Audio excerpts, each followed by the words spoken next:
going to take a look at editing Fairies, which is about 2,100 words. So this block will go a little bit faster, and we're mainly just making changes as we go through. This is going to be the first edit of this story because I haven't looked at it again since I first wrote it, and then we'll do a second edit off screen and read the final result later. But here's the first edit of Editing Fairies by Jay Wilburn.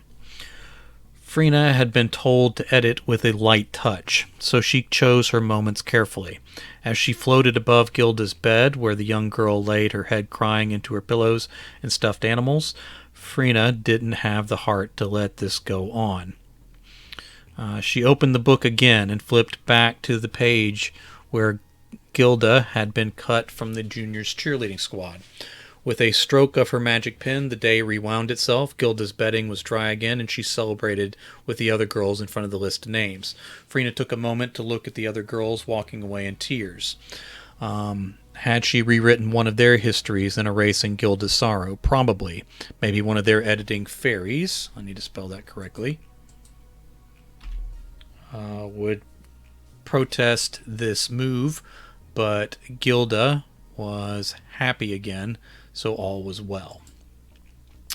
I was thinking about adding in some description of the fairy and of Gilda, but I don't know if that's necessary, and I'm not sure I think it might break the flow of this opening more than it adds to it, but that may be something I need to drop back and do in the second edit, but we'll see. Frina twirled her magic pen and magic dust spilled out from it absently. Gilda was, I don't know if absently is the right word. I know what I'm trying to say, but I think it takes away more than it adds.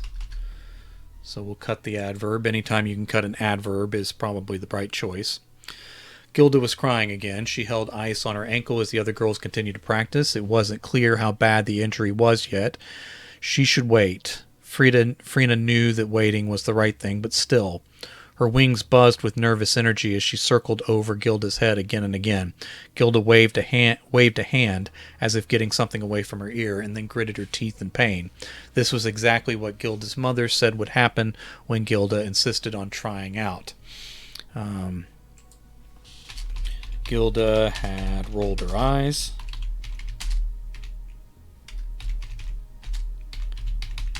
and used her influence over her father to divide her parents on the issue. The girl didn't need an editing pen to change her father's course.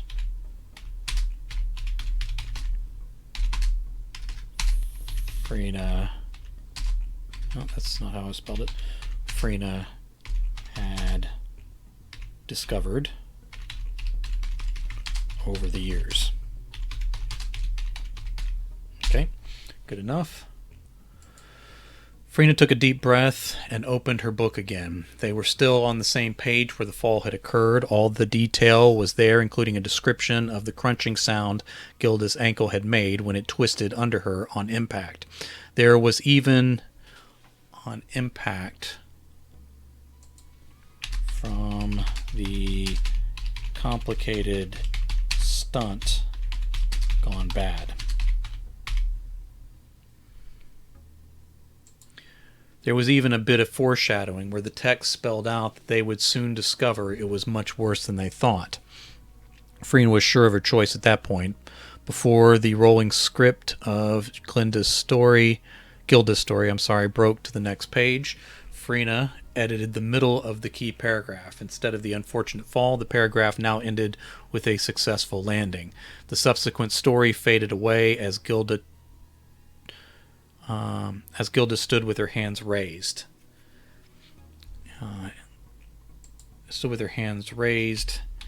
Instead of her ankle broken.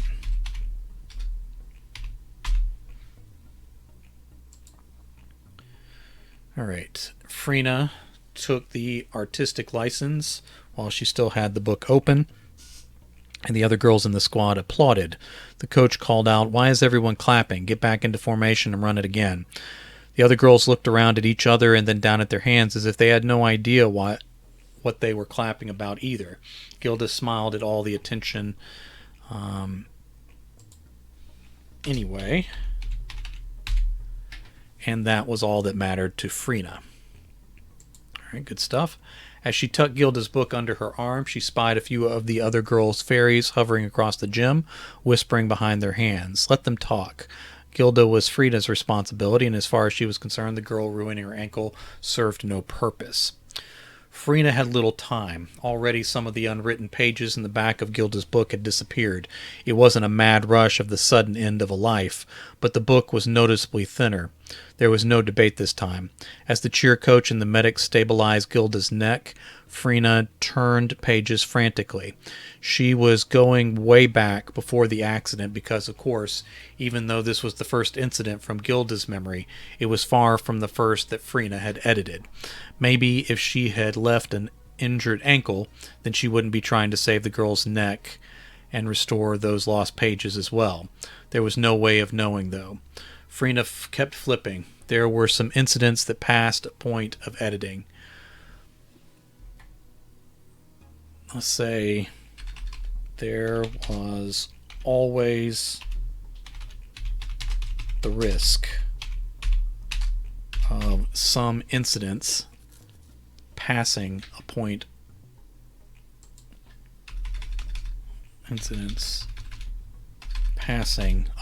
of editing. Death was one, but there were other plot points that became integral to the plot. Let me change this to story since I've already used plot in the sentence. There were other story points that became integral to the plot. At that point, there was no removing the consequences. All right. Where was that page?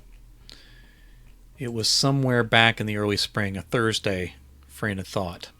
She found it. As the squad stood together holding hands, and parents of all the other teams at the competition watched on in silence or with whispers, Frina edited an older passage and returned Gilda's story to the previous timeline.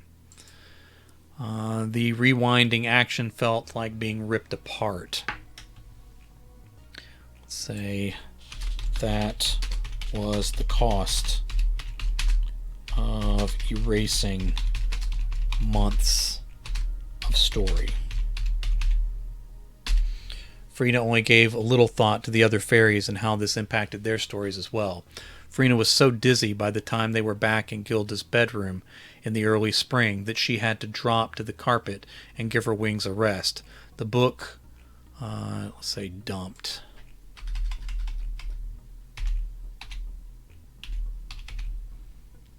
Dumped onto the floor beside her. I don't know if that's the best word. Hold on. The book spilled onto the floor beside her. It remained closed, with Gilda's name in gold script on the cover. Frina heaved for breath and sounded very much like Gilda as the girl who looked much younger and smaller today, cried into her pillows and stuffed animals about not making the squad. The story was starting again from here with sentence after sentence of the girl's life filling the pages once more, this time without cheerleading. This time without cheerleading as part of the story.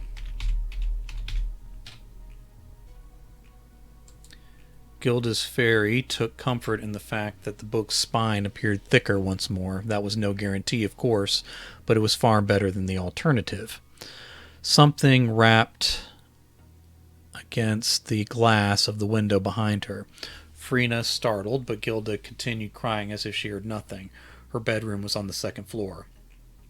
Frina took up the book and turned slowly. Another fairy, older, wiser, and with a cross scowl over her face, stared through the window at Frina. Frina swallowed twice. Okay, I keep doing that. Frina sighed and whispered, "Celia." Celia pointed through the window, and her voice came muffled but clear enough for Frina to hear. "We need to talk." They sat on a mossy rock next to each other in the woods. Road noise reached them through the trees. It was nice to rest her wings for a while. Frina liked Celia's company on most days, but she suspected this would not be one of those days. Frina looked in the direction of Gilda's house, knowing it was too far away to see. "I don't like being away from her this long." "I'm sure you don't," Celia said. "You love her very much." "Of course I do. Gilda is my girl. She's my responsibility." "Her book is your responsibility. Gilda is Gilda's responsibility. To a lesser degree, her parents' responsibility too, but those days are soon coming to a close. Let's say, if you let the days unfold, and she will need to survive by her wits and the lessons the experiences from her story give her." The book, the girl, Frina shook her head. "Are they not the same thing, the same charge?" Okay. Put a question mark there, because that's a question. "Not exactly," Celia said. "Not exactly." "Are you here to scold me? Did other fairies complain about me?" "You know fairies and their tales," Celia said. All right, I got the quotation mark in the wrong place. Hold on just a second.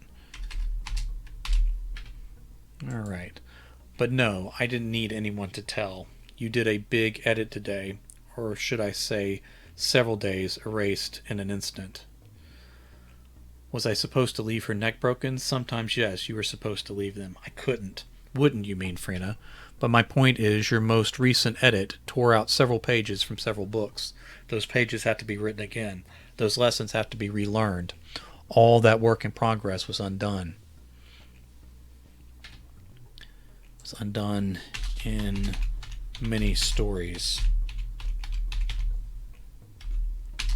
Libraries worth of lives were reset today.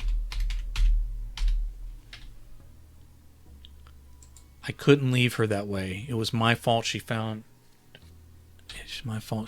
herself there to be hurt like that.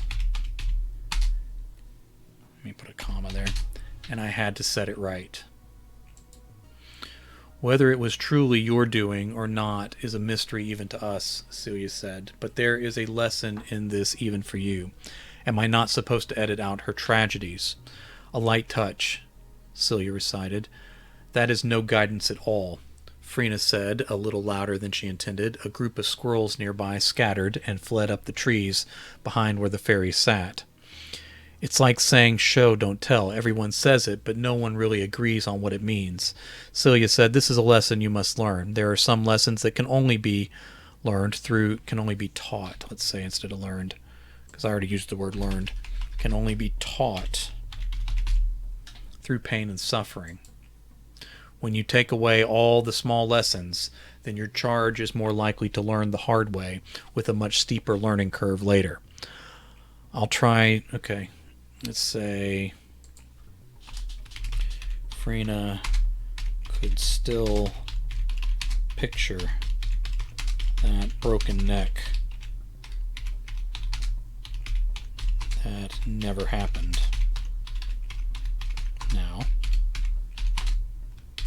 that would have been a steep learning curve indeed.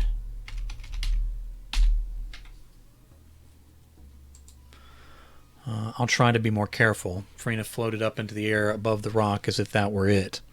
Celia floated up with her, and I'll be there to help you. You're going to be watching over my shoulder? Mentoring, I prefer to call it. So how long will you be mentoring over my shoulder? Celia rolled her eyes. Celia rolled her eyes, much like Gilda did to her mother.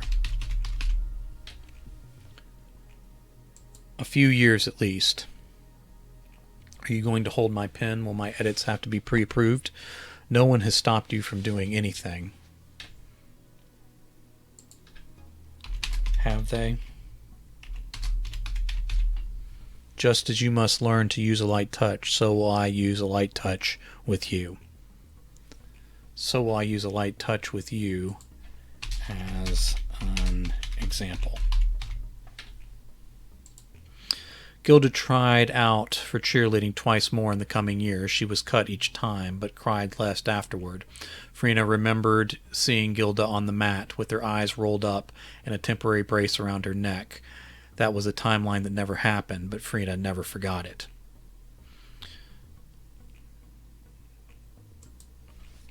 Say, if it was indeed a lesson she had learned it.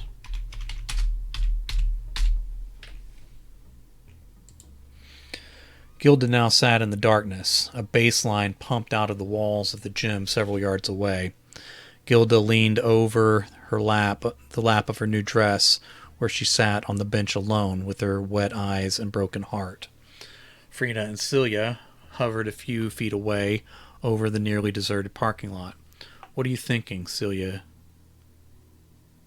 I misspelled that. Let me fix that name. My made-up fairy name, I need to fix that. Frina answered without hesitation. She's better off without him. Probably. I bet she wishes she never met him, that she hadn't wasted all those months of her last year of high school with him. Perhaps. Celia looked at the book, tucked firmly under Frina's arm. So you've decided this is a lesson that needs to be learned now? I don't know what to think, Frina said, with her eyes ever on Gilda. Maybe remembering what he was will keep her from finding another one like him. Celia said, or she may develop a pattern of going after guys that are bad for her. Why are you doing this? What? Celia asked. You know what you're doing. Why are you trying to push me to edit all this when you know I'm not supposed to? All right, I need to put a question mark there. I don't know the exact right thing to do any more than you do, Frina. The pages past this moment are as blank for me as they are for you or her. Anything could happen. Any path could lead to tragedy. There is heartbreak to be found everywhere. She is your charge, and it's your call, just like it always was. It's Gilda's responsibility, Frina said. I am in charge of the book. Celia patted Frina's shoulder. They waited a while longer before voices rose. The fairies heard them before Gilda did. Gilda tried her best to wipe her face before the other girls arrived, but they knew what had happened. Gilda's friends gathered around her as she broke down, crying some more from telling the story of her ruined night. They tried to coax her back inside, but she wouldn't go. She told them to go. She told them to go on and have fun without her, but they refused. One of the girls removed a butterfly pin from her hair and affixed it to Gilda's hair. She felt it gently. She felt at it gently with her fingertips and tried to smile, but it wasn't all that pretty of a smile with the smeared makeup and swollen eyes. The girls decided to go somewhere else for something to eat, and Gilda agreed. Frina flew after them as the group crossed the parking lot to one of the distant cars. The fairy paused when she realized she was alone. Turning, she asked Celia, "Are you coming?" I have other responsibilities to see to, Celia said. Frina had grown so used to the other fairies' presence that it took her a while to understand what this meant. Oh, okay. Are you saying I finally learned my lesson? Put a question mark there. Still think maybe I should describe the fairies more, and probably Gilda too, but we'll see. Celia smiled. We never stop learning. I've enjoyed our time together and look forward to seeing you again. They stared at each other a moment longer. Frina felt like something more needed to be said. Move along, Celia ordered, before your girl gets away from you. She'll be fine, Frina said. But she did move toward the car as it started. Thank you. It was my pleasure. Celia went her way, and Frina flew along above the car to go with the girls to eat. She could have ridden along inside, but she decided the speed and the night air felt good.